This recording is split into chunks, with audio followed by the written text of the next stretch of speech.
Hey guys, how's it going? What's up? Hope you're all having a good week. Um, I'm just checking that I have everything in order. I had some technical problems, but I think it's all good now. If you can just let me know if you can actually hear me, if there's anyone watching right now, just let me know if you can hear me. If you can't hear me, you wouldn't know what I'm asking. Let me check my headphones a bit.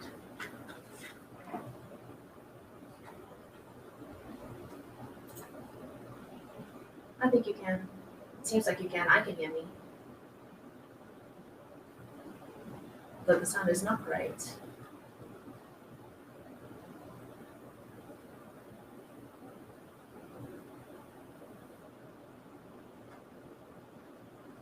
Okay, well, let's carry on with the review today.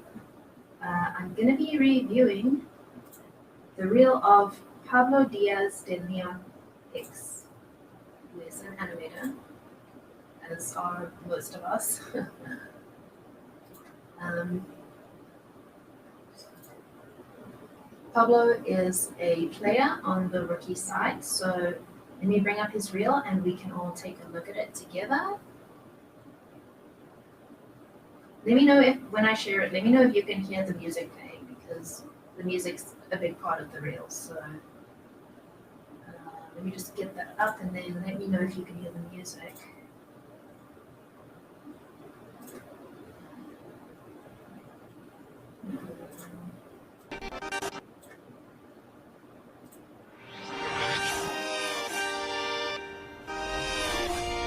Can you hear the music?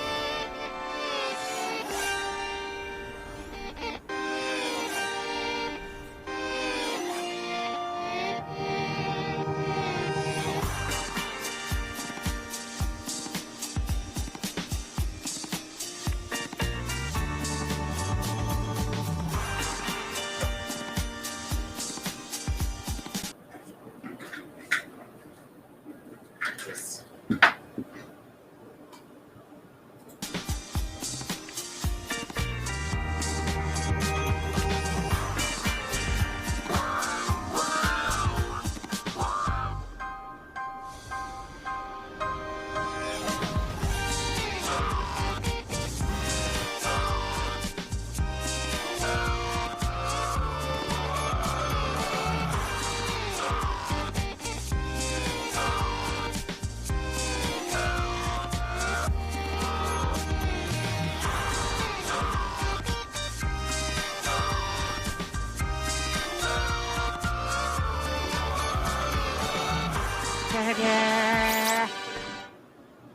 Nice. Thank you. Okay, let's start here. And let's go through it a little bit slower. Alright, so this fish is very cool.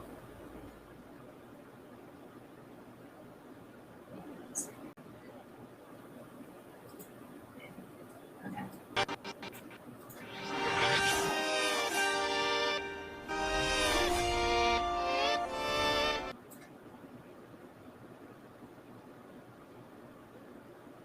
This whole cityscape is very cool. And you say all visuals done by humans in artwork. I really like when these guys fly past, how you've got the camera shake in there, it's very effective. And these light rays that you've got as well, very nice. The sun in the distance, very cool.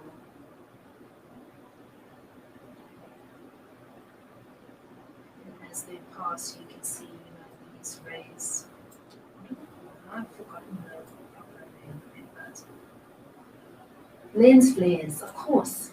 How can you forget what lens flares? Really? Sorry, it's been a week. It's been a tough week. So the lens flares you've got going on now are very cool, very effective, especially when they like the guys fly past them and it cuts them off from the sun. There's some very nice realism to them. I like you've got some depth of field going on in the background up there on the horizon line. I feel like you could have a little more coming up to about sort of this plane, just a little more depth of field going on there, just to make it feel a little bit more expansive.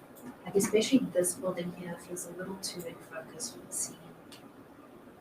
And the scope of the city, because it's obviously a massive city. So I've just pumped up the depth of field just a little bit there. And maybe some fog.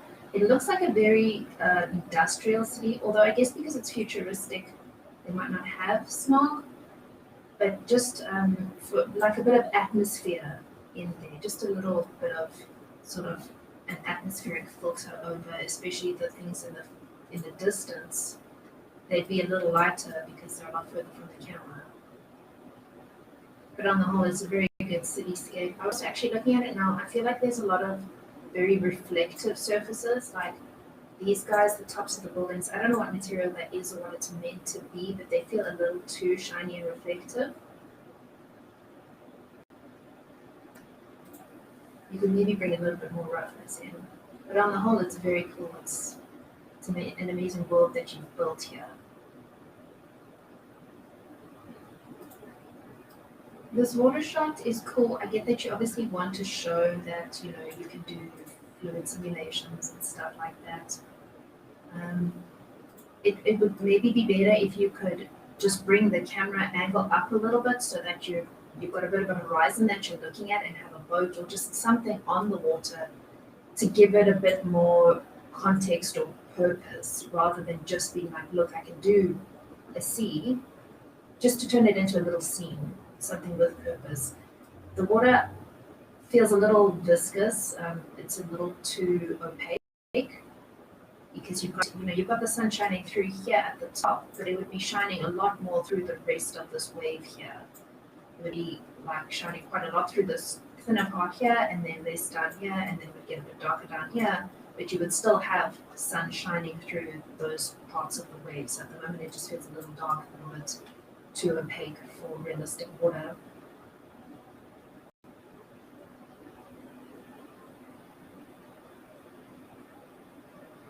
But on the whole, it's got good movement for water. Flows quite well. I like. Do you have a bit of a camera move tilt there?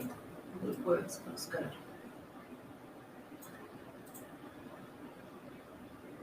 This is a lovely shot. I love that. I love the mist you've got going on there. That nice little ray of sunshine. These beautiful trees in front. The light shining through the trees is great. The sky is great. It's really, really lovely. It's like a little birdie flying there. Nice little touch of detail. Really love that shot. It looks very realistic. It's very nice.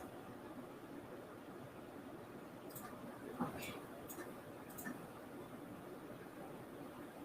It's a little sun there, flash and then black.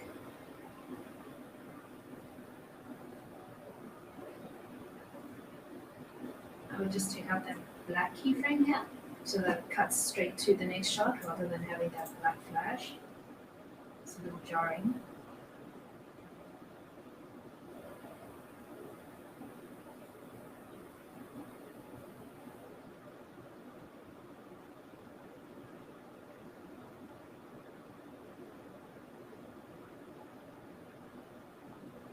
This is a cute scene.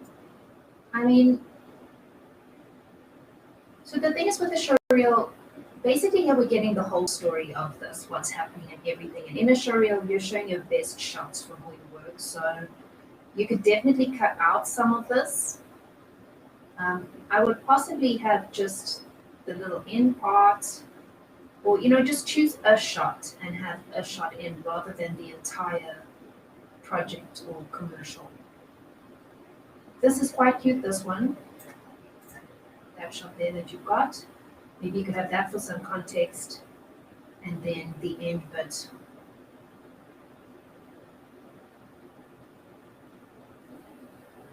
So here where he puts the jersey up and we pull out.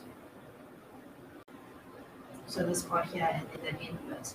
The rest of this feels a little superfluous. I know obviously you want to show that you did all this stuff and all this work, but for a reel, you generally wouldn't include the entire thing in your reel. And you really want to keep your strongest shots in. It's a really cute character design. That's why I'm saying maybe keep this guy in. It's really cute. His whole little, there is cool. That works really well. The eyeball guy, he's cute, but he's not as, appealing as that fluffy guy. So I'm just saying if you're picking shots to put into your show, maybe, pick that one.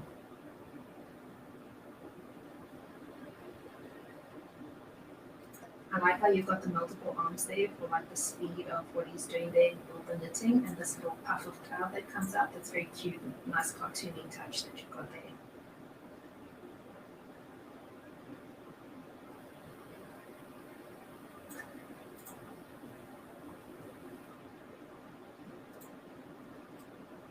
If you are going to keep all these shots in, I would have this shot start later, so sort of while he's busy running, because he's kind of dead still and it adds a moment of stillness that isn't really necessary to the shot.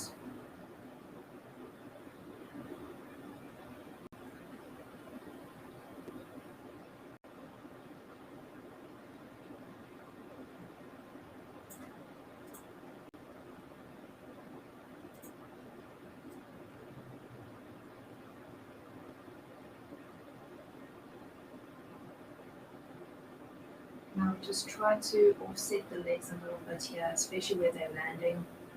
Both kind of land at the same time. I would have one come down sooner than the other, so this one be bent up and this one straightened down like that before they land, and offset the landing there.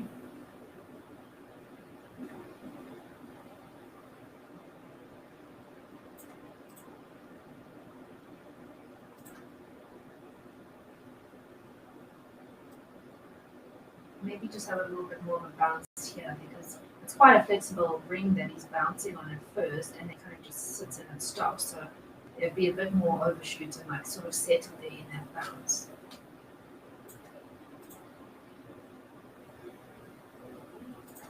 But yeah, where he pulls the thing off, because obviously he's pulling something that's like giving him quite a lot of resistance. He'd be putting a lot of power into it.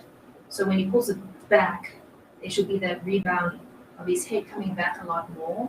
I know it does, but it would be a lot more obvious. And the green blob inside would be slightly offset from the rest of the body. So there'd be that follow through of that green blob, not moving at exactly the same time as the body, because obviously it's attached to the body. And that arm there, as it pulls out, would also shoot off a lot more, and the hand would shoot out. So you have a little bit more flexibility in the wrist there. It's quite rigid as it pulls. This would kind of flap that way, and then a few frames later come back. So there'd be that secondary action as it pulls, flaps backwards, and then comes back there.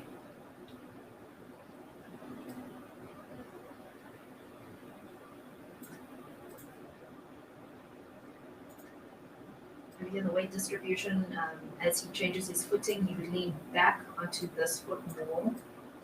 Oh gosh, it's like I'm using my tablet here. Let me grab it. Otherwise, the thing's going to be ridiculous because I cannot show you properly.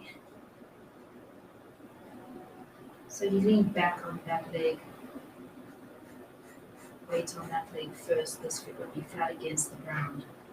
He'd lift this leg, put it down, and then, put his weight onto this leg and come forward to adjust this leg. So I would watch that also, the up and down of the body as he adjusts. The body kind of bobs up and down, but there's no give and take in his knees. The knees don't bend and come back. His hips are not really moving. It's just sort of his body moving independently from the rest of him.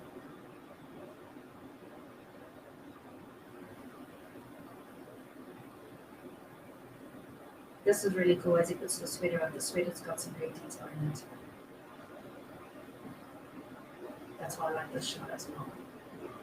It's very cute, and I like the design of the moon and the holes you've got in the moon and the holes in this thing.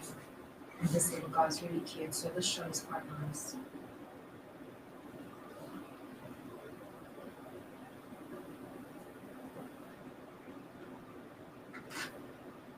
That's also a very cool shot.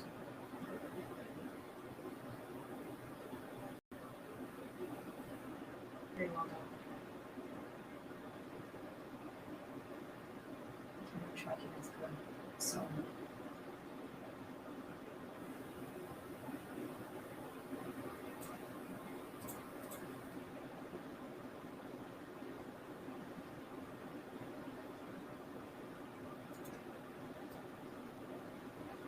the descent be just slightly smoother as it comes down.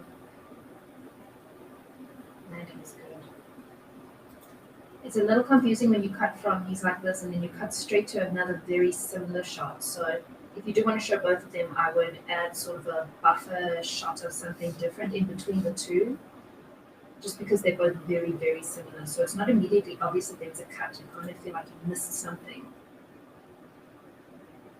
But it's very cool, and I like the fire coming out there. It's good.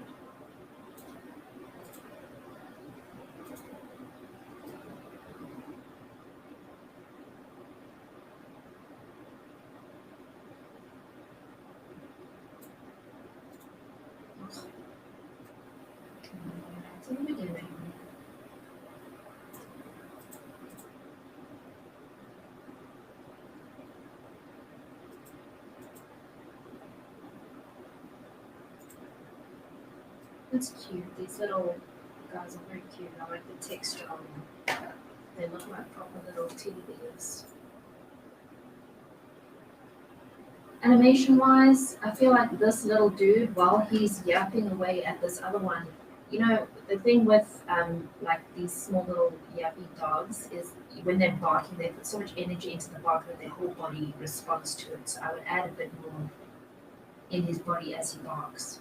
Like have him, I see he comes slightly off the ground a little bit. I would exaggerate that slightly more. I'd have his head come back a little bit more, sort of have his limbs, his front and back legs sort of jab outwards as he barks. Like if you've ever looked at like how a chihuahua barks, it's ridiculous how much energy they put into just doing a stupid bark. But I would just try and exaggerate that a little bit more on that little guy.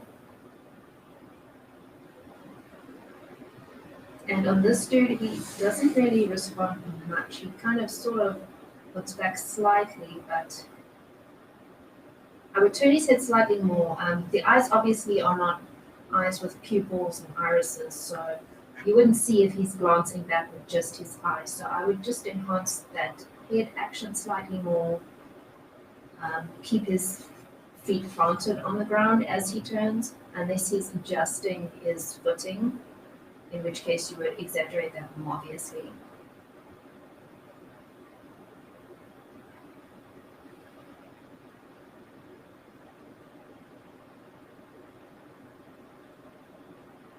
It's a cute shot. I like the textures on it. This is nice. I really like the stop mo effect on this.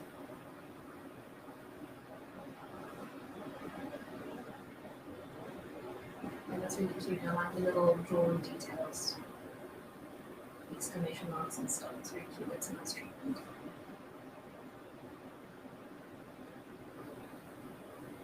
Wouldn't really include this one. I feel like the other shots have enough strength by themselves.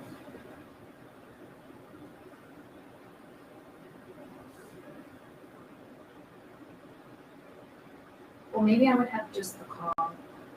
The frog kind of throws off. They look like they're kind of from two different worlds. The frog is very saturated, very comical looking. The car is slightly more realistic, a lot more desaturated at least.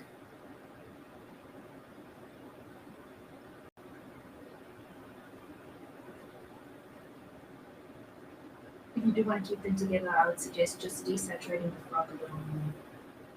Give his skin and his texture a little more realism. Just really fits in with the treatment of the car a little bit more.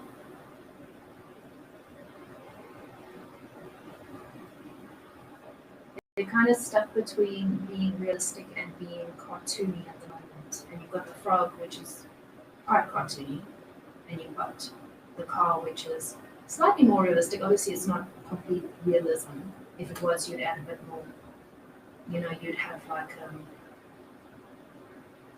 a bit more detail to the texture, some scratches, maybe just some specular maps.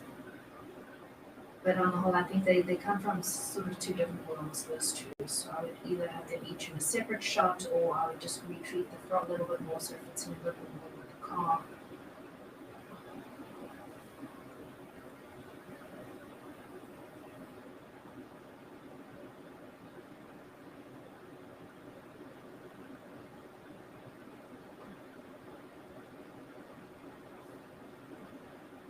I'm wondering if all these shots are all for the same short. This is very cool. It like could almost be in a Star Wars or something. It's quite realistic and it looks very good. Then when you come to this, it sort of looks like a toy. It's almost like it's like a Lego battle or something. And then this one again is quite a realistic looking one. It'd be good in a very dramatic thing. So I'm just wondering, these are also very saturated. If you look at like this shot and this shot, they're a lot less saturated. And the edging on these is very dark. It's very apparent, like graphic. The same here, like these edges are very, very dark. And it almost looks like something that's being treated to have those dark edges and look almost like it's from a graphic novel or a comic book treated type of thing.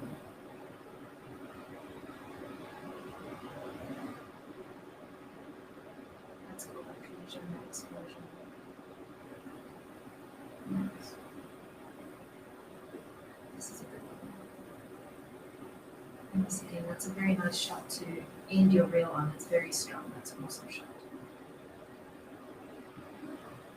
So thank you, Pablo, for sharing your show reel. It's a very good one. You have a lot of talents. A lot of these where it says all visuals, it's very impressive. Obviously, you've put a lot of work into it, and it's really, really good. I hope that the feedback was helpful.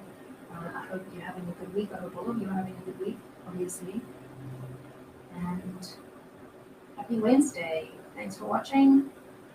Remember to fill out the form if you want to get some, reviews and feedback on your showreel. If you're one of the Rookies members, then you can fill out that form and get some feedback on some of your shots or your reel or whatever it is. So thanks for watching. Hope it was helpful. Hope you got some good tips here.